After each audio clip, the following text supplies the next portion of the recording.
একবার চৌচির জানো হ্যালো ভালো এই তেজে সোজা করে আমি আছি হাতে চোখ করছি এসো কিছু কিছু মাল আল্লাহ দিয়ে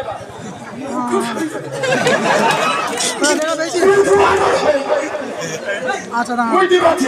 কিন্তু কিছু বলছি জানে ये माला बोली ने कैसा गाल देते সোনা বড় দিয়ে দিতে দেখা গাল 4-5 দিন আগে মুম্বাইয়ে একজন হাজী সাহেবকে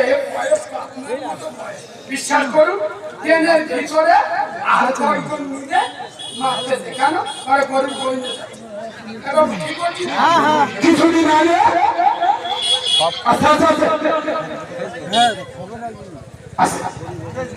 হরিয়ানায় মুসলিম যুবককে মেরে দিল এবার ওরা আল্লাহ হিজড়ের বাচ্চা 8-10 পুরো বিয়ে আছে আর একটা পুরো লোকের থাকে হিজড়ে বলুন তা কি বলুন কিরা মারলা ভোলা চলে তোরা 10 জন থাকবি আমাদের করিম একা তারা চোখ না পুরো হয়ে গেলি বাংলা ছেড়ে দেবো বুঝতে পারছেন না সোনার বাড়ি বসন খোলা এই যুবক ছেলেরা আচ্ছা বলো আমার দাদা পীরকে মহাব্বত করে আমাকে জলসা করতে নিয়ে আসলেন কেন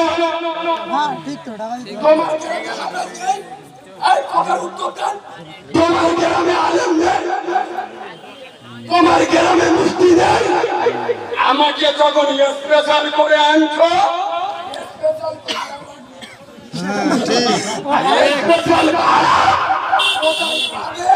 আমি দেখতে যাব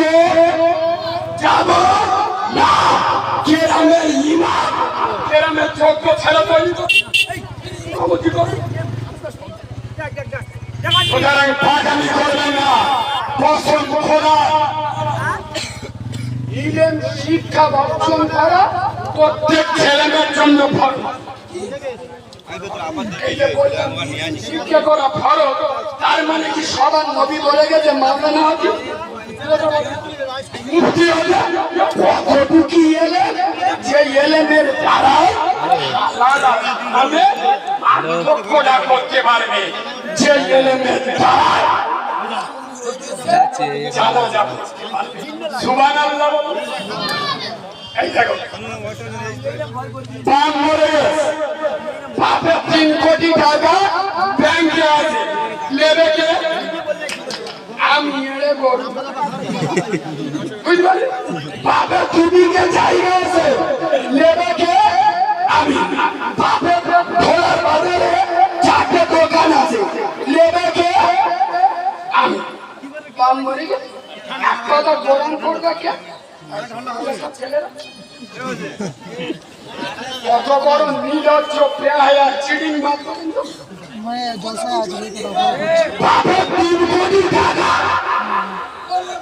তখন কি বললো মাদ্রাসায় ঘাটফুল টাকা দিয়ে আসি এতিম ছেলেরা খাবে আর কথা বলে না বলবে না বাপের 3 কোটি টাকা তুলে নেবে বাপের জায়গা জমি বাপের বিল্ডিং বাগাখানা খুঁজে নেবে নিজে বাপের জানাজায় ইমামতি করবে কোন ধরা মশায়